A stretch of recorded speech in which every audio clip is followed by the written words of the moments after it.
lebih detail tentang SWOT, sebenarnya SWOT ini analisa untuk menentukan strategi. Jadi sama kayak 4 kuadran tadi, ada garis vertikal dan garis horizontal.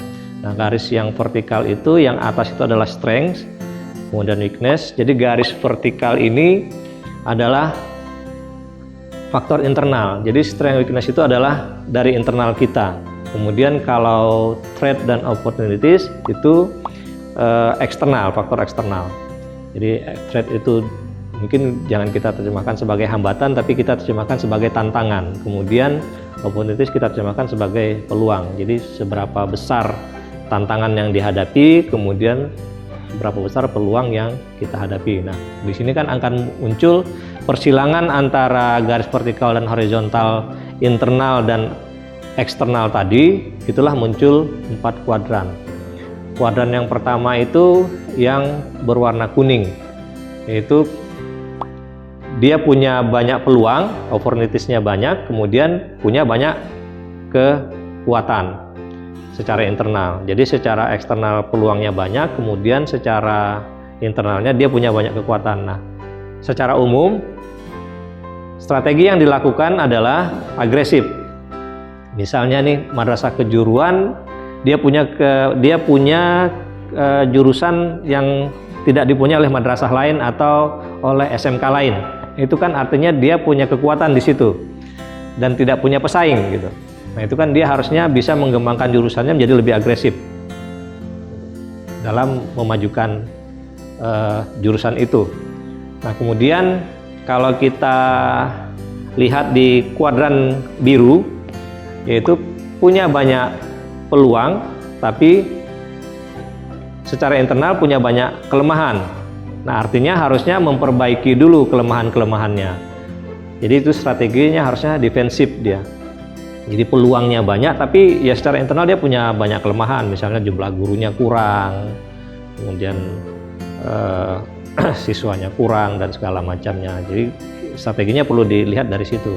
Kelemahan di internalnya apa? Itu yang diperbaiki dulu. Jadi strateginya adalah defensif, jadi bertahan. Karena kalau tidak, ya peluangnya hilang, kelemahannya makin banyak, ya dia akan tenggelam dengan sendirinya. Nah, kemudian yang hijau, yang kiri atas, itu punya kekuatan, tapi tantangannya juga besar. Misalnya banyak madrasah aliyah yang sejenis di wilayah yang sama gitu. Nah, itu kan artinya dia madrasah yang mungkin madrasah yang bagus, tapi pesaingnya juga banyak. Nah, ini artinya dalam menghadapi tantangan itu dia harus ofensif gitu. Ya, kalau main sepak bola strateginya menyerang lah. Gitu. Karena dia banyak tantangan di sini. Jadi salah satunya dengan sedikit ofensif. Nah, yang kuadran yang paling rendah itu adalah secara internal dia punya banyak kelemahan dan secara eksternal punya banyak tantangan. Itu yang merah. Jadi kekurangannya banyak, juga tantangannya juga besar.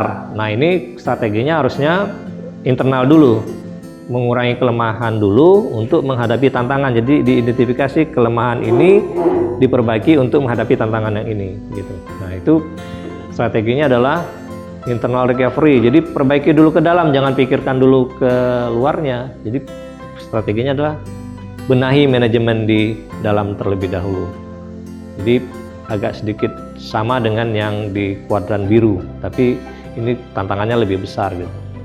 Nah, mungkin itu yang perlu diperhatikan. Jadi strategi secara umum, setelah EDM dilakukan, kita mendapat gambaran, oh kita ada di kuadran yang kuning, kita bisa agresif.